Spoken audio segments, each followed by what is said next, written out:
Bonjour, c'est Romaric Briand. Vous écoutez La Cellule, podcast critique du jeu de rôle. Vous pouvez me soutenir en souscrivant à mon Patreon, ou bien soutenir les auteurs et autrices de La Cellule en achetant leurs jeux. Bonne écoute!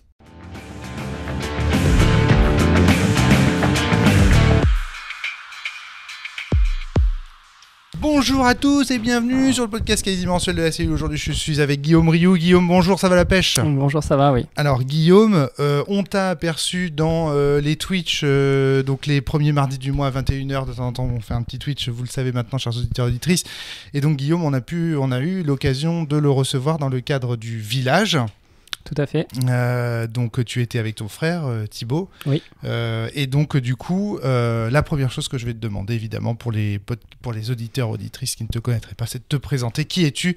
Guillaume Rioux, l'homme qui a fini le village, comme j'ai mis dans le titre de ce podcast. Alors, qui es-tu? Eh ben, moi, je travaille là depuis quelques temps là, sur les jeux de rôle. J'ai découvert ça très tôt. Mon frère me faisait faire des jeux de rôle dont une partie de sa création. T'as quel âge? Moi, j'ai 28 ans. C'est beau. C'est beau. Vas-y, continue, excuse-moi de t'avoir interrompu. Mais c'est prie. intéressant quand même d'entendre aussi ton âge, on verra pourquoi. Et donc voilà, moi j'ai redécouvert le jeu de rôle il y a peu sur des initiations faites par des magasins de jeux sur Le Mans. Et suite à ça, je me suis mis à lire, à beaucoup écouter après des théories sur le jeu de rôle, notamment par La Cellule, par... des courants alternatifs peut-être ouais, un petit aussi peu. dans ces courants-là, et puis les voix d'Altaride, voilà, les différents podcasts qui existaient. Après, via PTG, PTB, avoir accès un peu aux traductions de courants théoriques américains. Ouais. Et puis après, plutôt des livres de game design plus au sens plus large, quoi, comme Building Block of Tabletop. Voilà, différents livres qui traitent de ça. Parce que je suis plutôt attaché au côté un peu mécanique, création de système, notamment dans les jeux de société dans lesquels j'évolue depuis un moment, et puis là plus récemment dans les jeux de rôle. C'est très intéressant donc à voir aussi qu'avec ton frère vous avez donné une conférence pour un événement que tu peux peut-être présenter. Oui, on a travaillé sur le colloque pour les 50 ans du jeu de rôle à Paris. Il y en a eu 2 cette année, il y en a eu un à Metz et un à Paris. Donc on a fait celui de Paris, on a présenté... un travail de réflexion sur le game design et sur des nouvelles perspectives de game design, notamment essayer d'avoir une autre approche que celle comment dire, des modules un peu, des patterns qui sont proposés plutôt majoritairement, et de travailler plutôt sur des opérateurs, c'est-à-dire un peu un degré en dessous, et donc de travailler sur... vraiment comment on peut se questionner sur la nature des choses, la nature des éléments en jeu de rôle, et essayer de changer leur qualité, en fait, réfléchir donc, comment ils pourraient être la autrement. réflexion sous forme de pattern, c'est-à-dire de cycle, de boucle de gameplay. Les patterns, en fait, ils sont surtout définis comme c'est présenté par Zagal notamment comme des blocs qui sont tirés plutôt de l'architecture. Ils disent que leur inspiration c'est Alexander, et donc qui détermine en fait des structures qui ont des fonctions. Par exemple, si on met de l'éclairage public, on va avoir une baisse de criminalité. Ça va être des choses qui sont développées dans l'architecture. Et il le transpose dans le jeu plutôt sous forme, si ça fonctionne à ce moment-là, enfin s'il y a quelque chose qui fonctionne dans un jeu, on considère que ça fonctionnera dans d'autres jeux, et on peut transposer en fait des blocs. C'est notamment développé par Kirk après. Et nous, on voulait, plutôt que d'avoir un peu cette approche de recyclage et de réutilisation, on voudrait plutôt donner des outils aux game designers plutôt que des processus finis, en fait, donner des outils pour qu'ils puissent créer son propre processus. Alors, rassure-toi Guillaume, de toute façon, on aura l'occasion à la cellule d'y revenir cette année avec ton frère Thibaut qui viendra également. On en discutera notamment avec Valentin Touzeau qui a des réponses à faire à votre article. Enfin, ça va être très intéressant, il va y avoir toute une discussion. Donc, avec plaisir. C'est pas aujourd'hui qu'on va parler de ça. Aujourd'hui, je voulais parler plus avec toi du village, bien entendu. Mais je trouve ça quand même passionnant, j'ai trouvé ça génial. Et aussi, je tiens à vous remercier, toi et ton frère, parce que vous avez aussi remis en fait le Maelstrom sur le devant de la scène en fait, et ma théorie sur le devant de la scène à travers vos propres recherches. Donc j'ai beaucoup apprécié aussi le fait que vous ayez défoncé le Maelstrom comme vous l'avez fait, ou en tout cas corrigé, ou vous êtes venu me faire tout un tas de réflexions qui ont beaucoup enrichi. Plus qu'une critique, ça a été vraiment une source. En fait, ça a été une source d'inspiration, notamment sur la manière de penser la proposition, qui est vraiment au cœur du Maelstrom. Et donc, ça a été un socle un peu pour penser la proposition comme un élément central et qui articule en fait les différentes entités qui interagissent dans le jeu de rôle. Donc, après, ça a été. Nous, ça fait quand même longtemps aussi qu'on écoute la cellule, donc on a été très influencé par ça, ouais, c'est sûr. C'est une source d'inspiration parce qu'il y a une vraie ouverture à plein de types de jeux, il y a beaucoup de débats. Et donc, qu'on soit d'accord ou pas, ça nourrit notre pensée, en fait. Merci beaucoup, Guillaume. C'est vraiment exactement le genre de retour que j'attendais en créant ce podcast. Ça fait très, très plaisir de t'accueillir, évidemment. Et très plaisir de voir aussi que les auditeurs, auditrices de la cellule puissent à leur tour en fait apporter leur brique aux théories du jeu de rôle, et comme vous le faites, c'est formidable. Et la notion de proposition, donc, qui vient de la philosophie analytique, qui est tout simplement la façon dont en tant que philosophe analytique on nous a appris finalement à travailler la philosophie. Donc en fait si tu veux, j'avais pas l'impression d'introduire dans le monde du jeu de rôle, quand j'ai introduit la notion de proposition dans le monde du jeu de rôle, j'avais pas l'impression de faire une grande révolution, et c'est Valentin Touzeau en fait qui m'a permis de réaliser, m'a dit mais en fait cette façon de voir le jeu de rôle comme un ensemble de propositions qui vient justement de ton courant de pensée qui est donc la philosophie analytique, philosophie du langage. Et bien en fait c'est ça ton vrai apport. Il disait comment il disait ça? Alors je me souviens plus. On aura l'occasion de toute façon d'en discuter avec Valentin justement, mais que voilà. En tout cas, c'était une façon en fait de faire de la philosophie analytique avec le jeu de rôle, du jeu de rôle avec la philosophie analytique. Et c'est ça qui t'a plu en fait. Ouais, il y a ça. Et puis pour rebondir là-dessus, je pense qu'on crée rien à partir de rien. C'est-à-dire qu'on a beaucoup de créations par transposition. Et notamment des systèmes, des équilibres dynamiques, on peut vraiment les transposer d'un domaine à l'autre. On le voit dans la recherche scientifique, mais aussi dans le jeu, c'est un domaine qui est très propice à accueillir ces représentations-là, ces concepts-là, parce que, et notamment dans le jeu de rôle, comme il y a une faible matérialité, ouais. on n'est pas confronté à des freins physiques, on va dire. Eh bien, c'est un espace de créativité qui est énorme de ce point de vue-là, parce qu'on peut vraiment... toutes les créations, toutes les inventions, elles peuvent tourner au profit du jeu en tant que... en fait, le jeu, pour moi, c'est une expérience en fait, à conséquences limitées. Cette idée permet de transposer beaucoup de choses dedans. Ouais, en fait, moi, je compare le jeu à ce que la gymnastique ou l'athlétisme est au sport. Enfin, même le sport, pardon, à ce que le sport est à la forme physique. C'est-à-dire que quand tu fais du sport, quand tu cours d'un point A à un point B, tu le fais pour renforcer tes muscles, pour le cas où un jour, cas pratique, et tu as besoin de courir, tu sais courir. Et tu sais courir pourquoi ? Parce que tu t'es exercé à faire du footing, du sport, etc. C'est-à-dire que l'activité sportive, c'est une activité qui n'a pas de but en soi, autre que de se renforcer au cas où un but en soi arriverait un jour et qu'on ait vraiment besoin d'utiliser sa puissance musculaire pour X ou Y raison, enfin, etc. Et pour moi, le jeu, c'est la même chose. C'est un entraînement dans un monde safe, à un endroit où il n'y aura pas de conséquences, si j'ose dire, sur la réalité, pour exercer sa pensée. C'est une gymnastique d'esprit. En fait, on pourrait le dire comme ça, un peu comme la philosophie d'ailleurs et les mathématiques, qui sont aussi de la gymnastique d'esprit.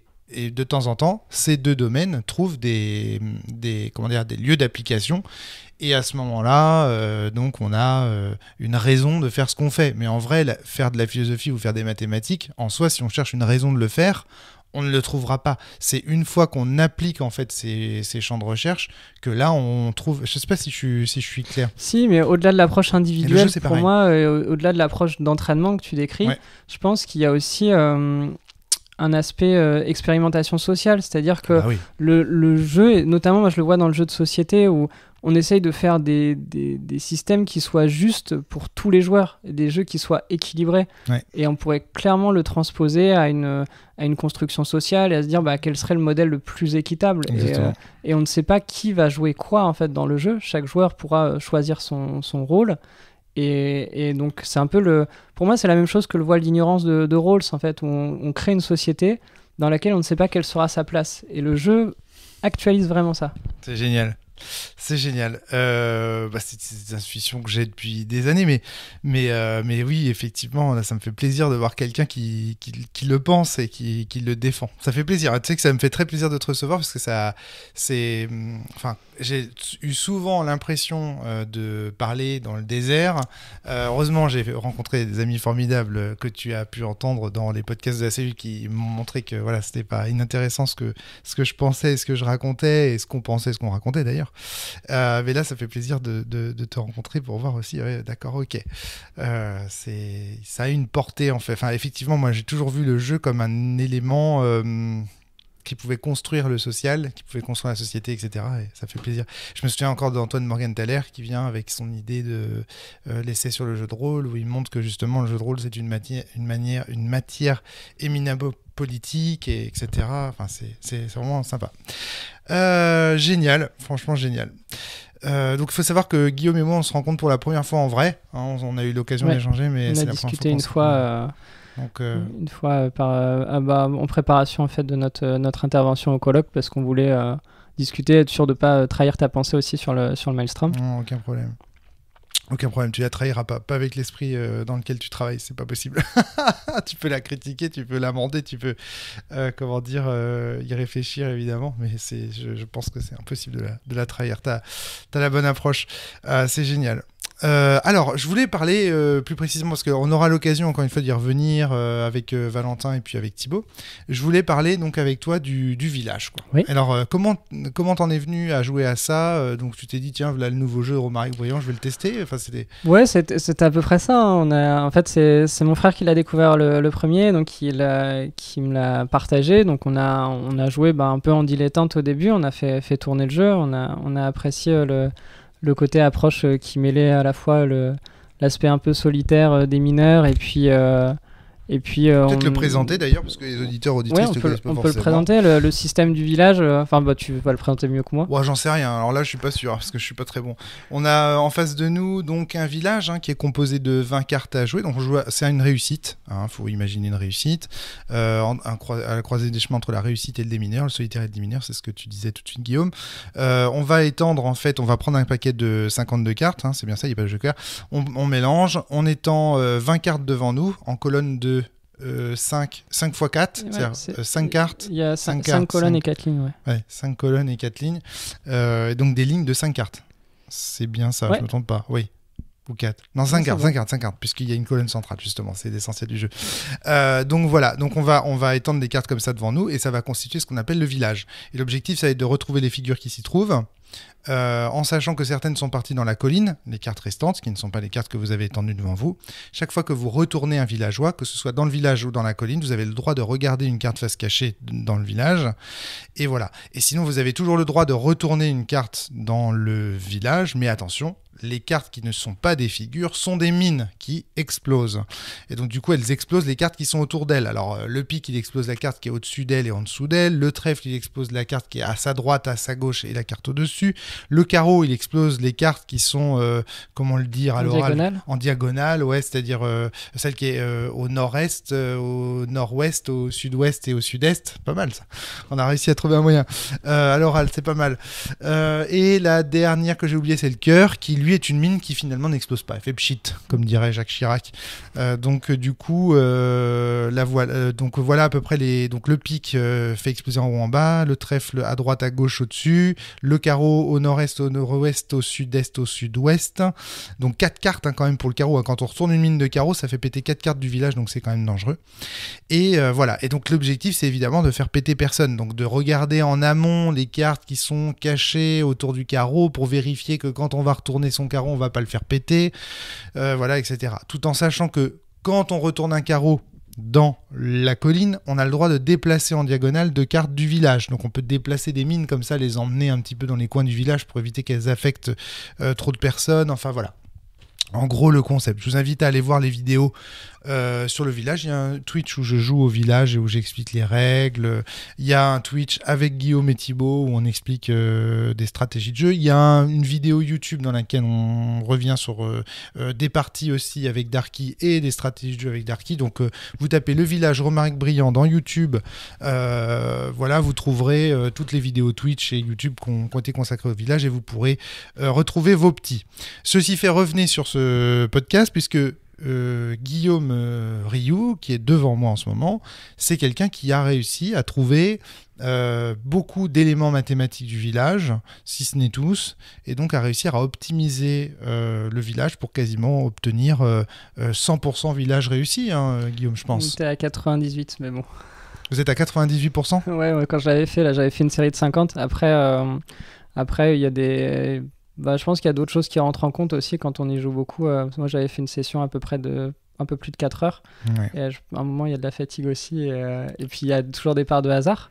Il est irréductible, mais ça permet en fait de créer d'autres enjeux. Enfin, quand on envisage d'autres éléments stratégiques, on peut déjà faire les villages qui semblaient impossibles, ils deviennent faisables. Ouais. Mais aussi, on peut jouer différemment. On peut jouer avec des handicaps, par exemple, en n'utilisant pas certaines figures. Et puis, dans ce qu'on avait trouvé aussi, on peut jouer en coopératif. Et ça, c'est assez sympa, où on joue... là plutôt avec la version carte matérielle, on va dire.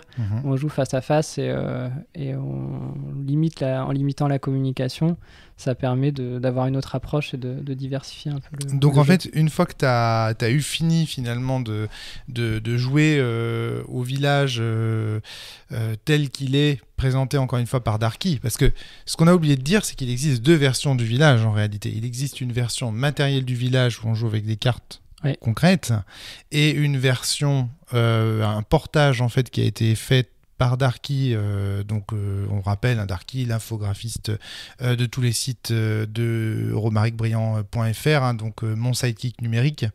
Donc il a fait un portage du village sur une des pages, donc romaricbriand.fr/le village, je crois. Et donc du coup, vous pouvez y jouer. Le truc, c'est que Darky a modifié une règle qui, à mon avis, est essentielle pour comprendre la discussion qu'on est en train d'avoir, c'est que dans le village tel que Darky le propose, il y a nécessairement une figure qui pointe le bout de son nez dans les 5 premières cartes de la colline. Voilà. Et ça, c'est quand même vachement important parce que ça modifie les statistiques, les stratégies et compagnie. Je pense que si tu fais 50 parties de village en physique, il n'est pas certain que tu puisses attendre. Je pense qu'on réussit moins, on a des moins bons taux de réussite. Ouais. C'est sûr, puisque tu n'es pas convaincu, tu n'es pas certain d'avoir ta figure dans les 5 premières cartes, ce qui quand même est une modification d'importance. Même si je pense que c'est discutable, parce que même si tu n'as pas une figure dans les 5 premières cartes, le fait que tu aies une figure dans les 5 premières cartes n'empêche pas une série de 10 cartes derrière sans figure, tu vois ce que je veux dire? Et je suis pas certain qu'avec une seule information dans le village, ce soit suffisant pour nous, non. Pour nous, on faisait minimum 2 figures, voilà. Pour minimiser le risque. Et après, on va dire de manière... optimale, il faut 3 figures, et là on peut vraiment développer nos stratégies en constituant en fait des zones, ce qu'on appelle des zones sûres, c'est-à-dire des zones où on est certain qu'il n'y ait pas de figures à risque et qu'on puisse retourner des cartes sans en avoir connaissance préalable.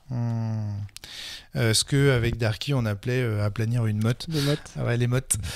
Donc voilà, c'est-à-dire qu'on va aménager un coin de village dans lequel il va y avoir que des cartes pour en fait y faire péter des mines. Ouais, voilà. On utilise les points en fait un peu comme des sacs de sable, quoi, si on veut filer la métaphore. Ouais, c'est exactement ça. Et donc ça nous permet d'utiliser les mouvements non seulement pour écarter les figures, mais aussi pour permettre de retourner des cartes sans en avoir connaissance, et donc d'épargner les indices donnés par les figures. Alors statistiquement, vous avez réussi à résoudre quelques problèmes qu'on se posait avec Darky. Premier problème qu'on se posait avec Darky, c'était est-ce qu'un jour, une intelligence artificielle qui aurait appris à jouer au village serait capable d'obtenir 100% village sauvé ? Mon intuition, c'était que c'était possible, c'est-à-dire qu'une intelligence artificielle réussissait à tous les coups. Darky disait non, c'est pas possible, ne serait-ce que parce qu'il y a des villages qui sont impossibles, par exemple le village où on n'a aucune information et où toutes les figures sont au fond, ou ce genre de choses. Il y en a qui sont à risque, ouais. Il y a des villages où vraiment, il y a un moment, on était à une chance sur deux, mais sur la toute fin, quoi, sur la dernière carte. Donc, je pense qu'on peut pas supprimer le risque, et heureusement, sinon on supprimerait le jeu. Mais par contre, on peut le diminuer et le rendre vraiment stratégique. Alors, du coup, la réponse, c'est que, comment dire, Darky a raison, finalement. C'est que, en fait, une IA, même bien entraînée sur le village, ne réussirait pas à résoudre tous les villages. Après, forcément... on prétend pas avoir tout identifié. Il y a peut-être encore des mystères. Alors, franchement, quand on regarde, excuse-moi, mais quand on regarde le document fonctionnel que vous avez fourni avec Thibaut, je mets au défi n'importe lequel de nos auditeurs auditrices de faire un truc mieux que ça. Franchement, on l'a regardé, on l'a épluché. Je sais pas s'il est encore en ligne. Il est sur le forum ou pas? Je sais pas si tu l'as posté. Je pense que tu avais dit que tu le posterais à la rentrée. Je l'ai pas fait. Et ce sera l'occasion de très bien. Ce sera l'occasion de la diffusion de cette émission. Je vous invite donc à consulter ce document. Il est vraiment très complet. Vous avez nommé les cases un peu comme aux échecs. Vous avez donc pour donner une visualisation de toutes vos stratégies. Ouais, on a fait une notation type tableau Excel, ouais. ce qui avait un peu déboussolé Darky au moment, parce que c'est pas forcément les notations les plus conventionnelles en jeu. Ouais, c'est pas mal. Mais voilà. Et puis bon, après, si jamais vous avez des difficultés à envisager en fait le document, parce que c'est vrai que nous, quand on l'a reçu avec Darky, on a un peu halluciné. Hein. On s'est dit, mais non, mais on va jamais rien comprendre à ce truc-là. Au final, j'ai commencé à lire. J'attendais chez le coiffeur. Alors, les gens, ils se disaient, mais qu'est-ce qu'il lit, le mec? Il y avait des cartes, il y avait des stats. Enfin, c'était n'importe quoi. Et c'était rigolo de voir la tête des personnes âgées qui étaient autour, parce qu'en même temps, c'était des cartes. Alors, je voyais bien qu'ils regardaient, parce que ça les intéressait, les cartes, forcément. Les personnes âgées, elles jouent beaucoup au solitaire. Et puis au bridge, et puis à la belote, et à tous ces jeux-là. Donc ça les intéressait. Ils se disaient, mais qu'est-ce que c'est? Il lit quoi, là? Un truc sur le poker? Enfin, voilà. C'était rigolo. J'ai vécu une scène avec ce truc incroyable. Et donc, du coup, c'était vraiment difficile à comprendre. Mais au final, j'ai réussi à comprendre. Et puis après, donc on a fait ce Twitch tous ensemble. Et puis là, vraiment, tout s'est éclairci avec les exemples, avec tout ça. Donc si vous êtes un peu allergique à ce type de document, n'hésitez pas à aller voir le Twitch. Voilà. Donc, première question à laquelle je pense que vous avez résolu, c'est cette histoire est-ce que les IA peuvent apprendre à jouer de façon à 100% au village? Il y a toujours une part de risque, même si elle est sûrement, minimisée. ouais. Même je pense qu'il y a une part de risque. Après, on joue peut-être moins bien que des IA, je sais pas. Oui, c'est vrai. C'est vrai qu'on peut toujours... peut-être qu'elles vont découvrir des éléments du village... Ah ouais, non, c'est sûr. Donc en fait, on sait pas. Même si ça reste mystérieux. Ça reste mystérieux, ok. Donc ça reste quelque chose à faire. Hein. Si Michel nous écoute, ou si quelqu'un qui aime bien coder des IA, des réseaux de neurones nous écoute, ça reste quelque chose à faire de voir ce que les IA donneraient sur le village. En tout cas, on est quand même vachement proche je pense qu'on sera proche du 100%. Hein. On sera à 98-99% de villages réussis. Sur la version de Darky, encore une fois. Oui. On ne sait pas exactement pour la version... on ne peut pas entraîner des IA sur la version physique du village, même si on pourrait faire sauter cette règle des 5 premières figures pour exercer une IA sur le programme, mais bon. Voilà, donc ça c'était la première question. La deuxième question c'est est-ce qu'il faut retourner tout de suite les figures? Comme vous le savez, donc, quand par exemple vous retournez une figure du village, vous avez le droit de regarder une carte face cachée du village. Et de temps en temps, vous tombez sur une mine, évidemment, donc vous dites « Oh, attention, ça pue, cette carte-là, faut pas que je la retourne, c'est une mine de carreaux, par exemple. » Ou parfois, vous tombez sur un villageois, carrément. Et donc, vous regardez, et en fait, vous découvrez que sous la carte que vous êtes en train de regarder, il y a un valet de cœur, et donc c'est un des villageois. Et vous avez le droit de retourner ce villageois pour avoir le droit de regarder une autre carte face cachée. Et une question qu'on se posait avec Darky, c'était « Est-ce qu'il faut forcément... regarder immédiatement, c'est-à-dire prendre l'information tout de suite, ou est-ce qu'on peut la laisser de côté et attendre un peu? Et là, je pense que vous avez clairement répondu que... Ça dépend des situations de jeu, mais la plupart du temps, ça vaut le coup de temporiser les figures, on le nommait comme ça, voilà. Parce que pour plusieurs raisons, il y a certaines cartes, par exemple, pour finir ce qu'on appelait des murs de coin, c'est-à-dire quand il y a 3 cartes qui entourent une carte en coin, et donc qui permettent de la révéler sans risque, ouais. Voilà, 3 sacs de sable. Ouais. Et parfois, quand il manque juste un sac de sable au coin, on va être tenté, quand on a une figure, de tout de suite vouloir compléter. Mais s'il y a un autre sac de sable qui est adjacent à la carte qui manque, on peut obtenir le même résultat avec un mouvement, et les mouvements sont plus sont quand même plus fréquents. nombreux, voilà, Ouais. plus fréquents que les figures. Que les informations. Donc parfois, il faut juste se souvenir de l'endroit où est la figure et l'utiliser pour un moment plus critique. L'autre chose, c'est que parfois, quand la figure est elle-même au contact d'une mine, on va attendre de déplacer la figure et a posteriori de retourner la figure pour savoir avec quelle carte elle a été échangée. Ce qui laisse globalement plus d'optimisation de mouvement, parce que si on révèle une carte adjacente à la figure mais qu'on n'est pas sûr de pouvoir amener cette carte avec le mouvement correspondant, on va perdre en fait du temps. Et ce qui va être important, parce que tous les coups qu'on va perdre, ça va être des mouvements qui seront pas utilisés. Et le but, c'est vraiment de rentabiliser au maximum les mouvements dès qu'on peut agencer les sacs de sable. Ouais. Ce que je trouve fascinant, c'est quand on regarde des débutants jouer au village, c'est là qu'on réalise tous les coups perdus. C'est-à-dire que, par exemple, beaucoup de débutants voient une mine de pique, par exemple, à un endroit, et ils vont aller regarder les cartes au-dessus et en dessous pour la faire péter. Ça, c'est un comportement de débutant que tu vois tout le temps, ce qui est complètement sous-optimal à fond, parce que par contre, on sait que c'est une mine de pique, on sait que c'est un sac de sable, pour reprendre ton expression, et donc on va pouvoir en fait la caler autour de n'importe quelle autre mine, au final on s'en fout, pour faire péter. Donc ça je trouve que c'est vraiment un apport, comment dire, vous avez démontré en fait l'inanité, je sais pas, le non-sens de ce type d'erreur, quoi.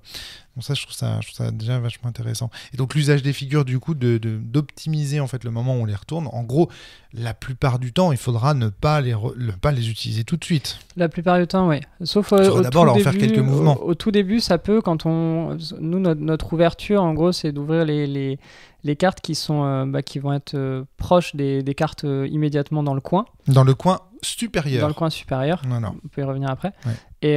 Et quand on révèle d'emblée une figure, on se dit qu'on peut simplement changer de coin en fait et utiliser cette figure-là pour faire une ouverture dans le coin opposé.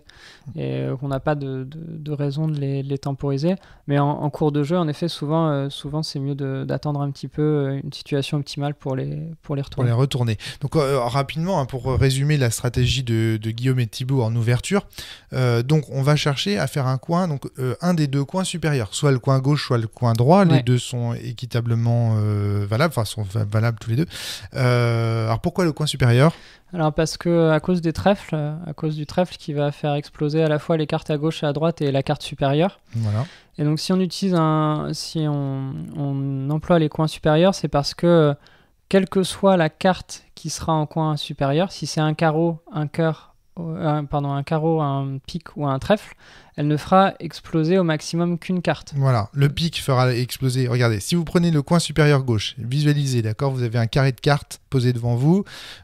Si on prend le coin supérieur gauche, si c'est un pique, ça fait péter qu'une carte, celle du dessous. Si c'est un trèfle, ça fait péter qu'une carte, celle de droite. Si c'est un carreau, ça ne fait péter qu'une carte, celle qui est sur la diagonale sud. Ouais.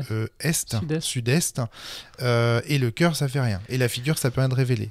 Donc en fait on a quand même très peu de chances de faire péter quelque chose, quoi, on réduit, et puis ça permet aussi à un moment, si on a des difficultés pour avoir les figures espérées, on peut prendre des risques en faisant ce que vous appeliez des portes avec Darky, ouais. En agençant 2 sacs de sable adjacents à la carte en coin, et selon les manières dont on les dispose, on permet de sécuriser certaines cartes. Par exemple, si on a un sac de sable en dessous, on sait que si on retourne un pique, on ne prend pas de risque. Si on a les deux, si on est juste en dessous, si on a sud et sud-est, on sait qu'avec pique et carreau, on ne prend pas de risque et qu'on a seulement un risque à trèfle, et ça permet encore une fois de diminuer le risque. Exactement, tout à fait. Et alors, vous voyez la différence entre commencer par le bas, par exemple, parce que si on commence par le bas, mais ça, les débutants, on spoile rien, parce que la plupart des débutants le comprennent quasiment tout de suite. Hein, c'est une des premières intuitions qu'on a. Si on commence par le bas, regardez, si je commence donc dans le coin inférieur bas, par exemple à gauche, si je fais péter du trèfle, j'ai 2 cartes en fait qui explosent. Si j'ai du pique, j'en ai qu'une seule. Si j'ai du carreau, une seule aussi. Mais si j'ai du trèfle, j'en ai 2 cartes. J'en ai 2. Donc du coup, la nature du trèfle fait qu'on va commencer par le haut du village. Hein. C'est ça. Voilà. Et ce qui va nous permettre, dans un deuxième temps, une fois que les figures seront révélées, de les amener vers le bas. Alors voilà. Et de descendre les figures et de faire donc remonter les cartes inconnues qui sont potentiellement des mines, et de réduire aussi leur risque. L'idée, c'est vraiment c'est vraiment un jeu topographique où finalement on va utiliser la topographie initialement et on va la reconfigurer sans cesse pour diminuer à chaque fois le risque. Alors exactement. Alors tu viens de répondre à la 3e question, donc et dernière question qu'on se pose avec Darky, c'est que faire des figures ? quelle est la stratégie optimale vis-à-vis des figures? Et là, tu viens de dire, en effet, descendre. Plutôt les faire Alors, descendre. pourquoi? Après, parce qu'une fois qu'elles sont descendues, elles sont aussi moins à risque pour le trèfle et ça permet de faire remonter des potentielles mines vers le haut et de réutiliser la même logique de porte qu'on a utilisée pour l'ouverture. Il y a des exceptions, il y a des moments où s'il y a beaucoup trop de figures en haut, ça va nous coûter trop de mouvements et ces mouvements-là, ils peuvent être utilisés pour au contraire faire ce qu'on appelait des zones sûres, là, des endroits entourés de sacs de sable. Des sacs de sable, ouais. Et donc la logique, c'est toujours de rentabiliser les mouvements et donc si c'est trop encombré, à ce moment-là, ça peut arriver qu'on les range dans un coin et qu'on condamne un coin, entre guillemets. Et qu'on mette toutes les figures ici en sachant qu'on ne pourra plus l'exploiter pour faire exploser des mines. C'est rare ça ou ça arrive souvent? Moi je trouve que ça arrive pas très souvent, ça doit arriver peut-être une partie sur 10 peut-être ou sur 15. J'aurais pas imaginé, je pensais que ça arrivait plus souvent que ça. Okay. Moi j'ai moins l'impression, après je sais pas, j'ai peut-être pas joué assez encore. Tu rigoles. N'importe quoi. Et après, on peut les centrer aussi, les mettre plutôt vers le centre. Pour la même logique, on dégage les coins, en fait, on les rend disponibles. Il nous faut 4 cartes pour faire une place sûre dans les coins supérieurs. C'est génial. Moi, j'adore le fait. En fait, moi, j'avais toujours imaginé le village comme une peinture de Gauguin, machin. Enfin, tu sais, dans les vidéos YouTube sur le village, j'ai mis. Je sais pas si tu avais vu que le générique, c'était que des peintures comme ça de village dans la montagne, en Provence. Voilà, j'ai toujours imaginé ça comme ça, avec effectivement le sommet. Donc, on part du haut de la montagne et on descend en fait. Et le fait que les figures soient évacuées vers le bas, ça me va parfaitement dans l'esthétique du jeu, si tu veux. Je suis très heureux. C'est un hasard, évidemment. J'avais pas du tout prévu. J'ai créé un jeu sans connaître le document fonctionnel que vous avez produit avec Thibaut. Mais je suis très heureux que ce soit la conclusion, tu vois, de faire descendre les figures, de les bouger comme ça, de les sortir. En plus, il y a un côté, j'avais espéré, honnêtement, quand j'ai créé le jeu, que les figures se retrouvent toujours à l'extérieur du village. C'est-à-dire qu'au fur et à mesure, en tant que démineur, on soit amené à les sortir. Mais donc, j'avais peur que la stratégie optimale consiste à les mettre au centre parce que j'aurais trouvé que c'était pas tellement cohérent, même si on pouvait imaginer une espèce de grande place où on met tous les villageois, ça le faisait. Mais le fait qu'on les sorte vers l'extérieur, esthétiquement, ça me convenait parfaitement. Donc la conclusion de votre recherche me plaît beaucoup. C'est roleplay, quoi. C'est roleplay, c'est ça, exactement, t'as tout compris. Donc voilà, esthétiquement, je trouvais ça vraiment sympa. Et puis, la dernière chose sur laquelle je voulais revenir avec toi avant de clore cette émission sur le village. Je sais pas, si tu as des choses, des commentaires à faire, n'hésite pas à ajouter des choses. Mais c'est que malgré tout, même si on a titré Guillaume Rioux, l'homme qui a fini le village, malgré tout, c'est ce que tu disais, c'est que c'est pas parce qu'on a toutes les compétences théoriques du village que ça reste pas un jeu agréable et plaisant à jouer pour autant.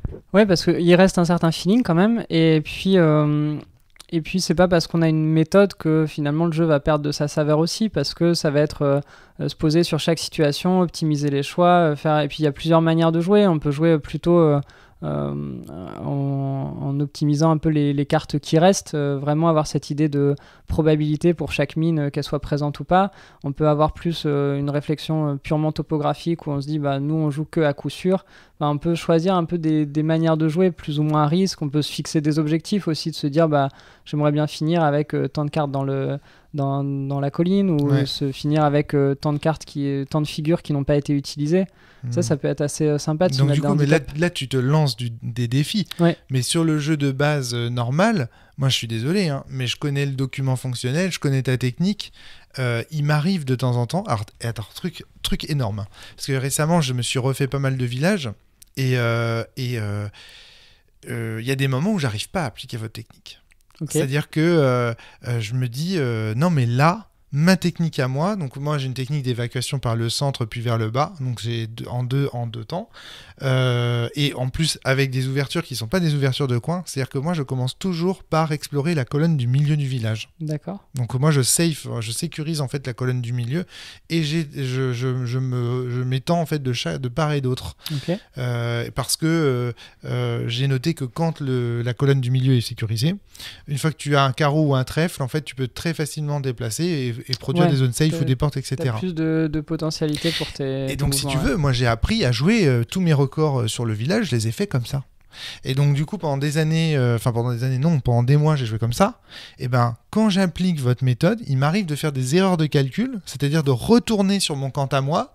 Et tu vois, et ce qui est rigolo, c'est que quand on mélange les deux méthodes, ça marche pas. C'est-à-dire que si parfois je me dis allez je fais mon Romaric, je joue comme Romaric et après je me rappelle de mon Thibaut et mon Guillaume et tac je modifie un truc, et ben l'autre jour je suis tombé sur un village, je me suis foutu dans la merde, à la fin j'avais trop de cartes de, j'ai fait putain mais comment j'ai réussi à mettre, parce que j'ai shifté.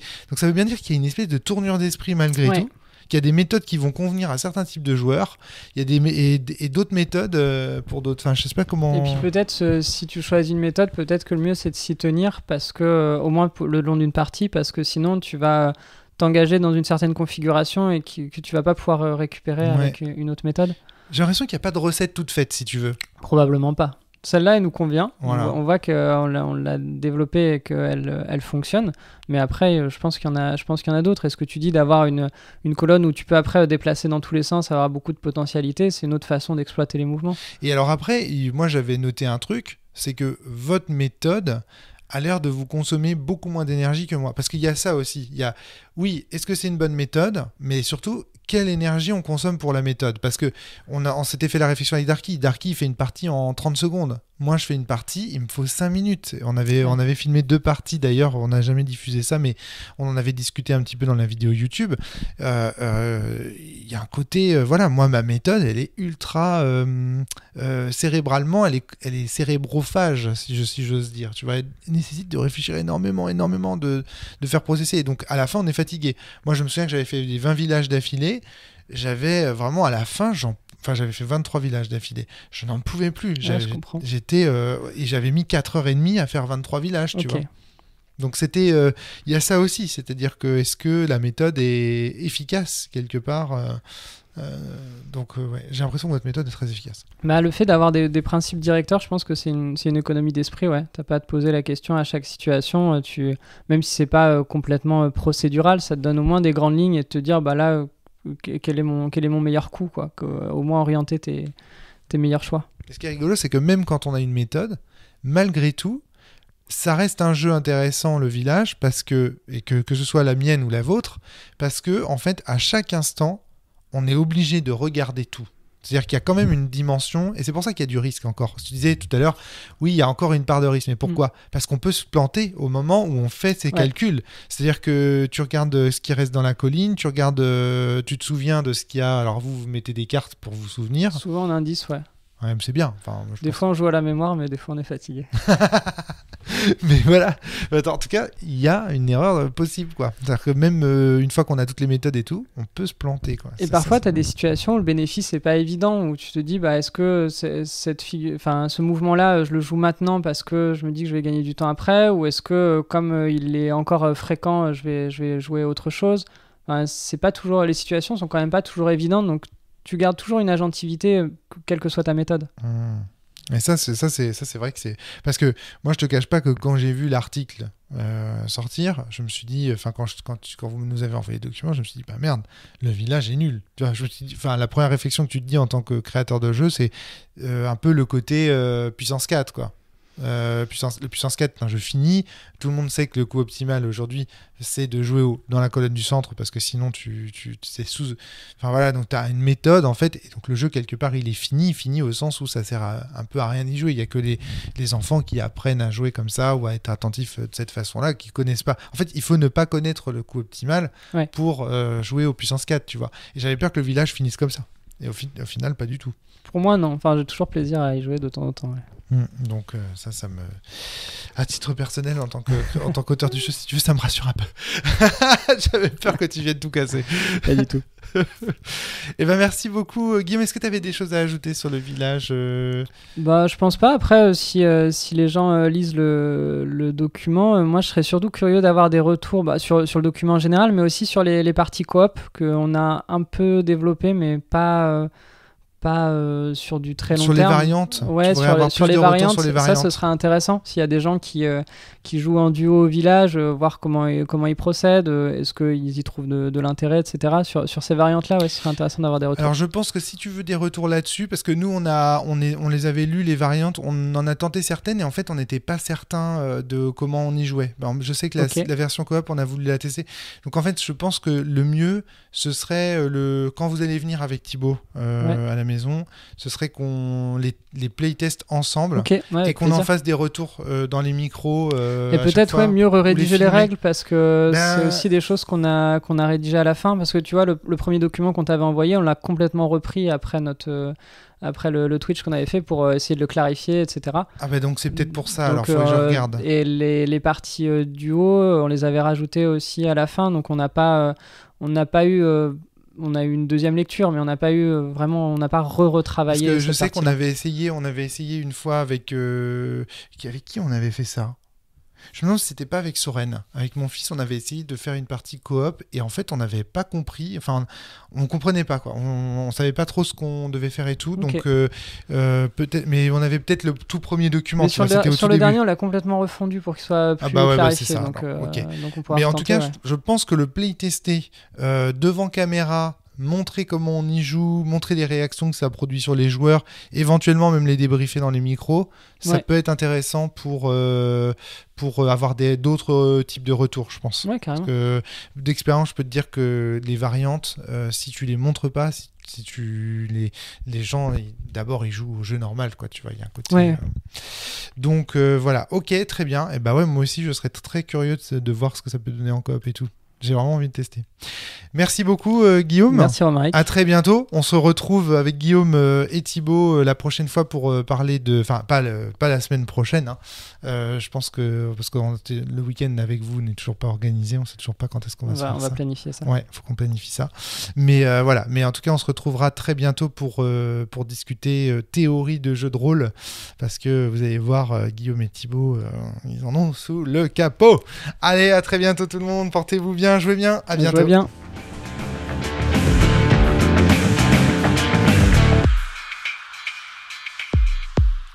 Voilà, c'était le podcast de la cellule. S'il vous a plu, n'hésitez pas à le partager sur les réseaux sociaux, à vous abonner. À très bientôt.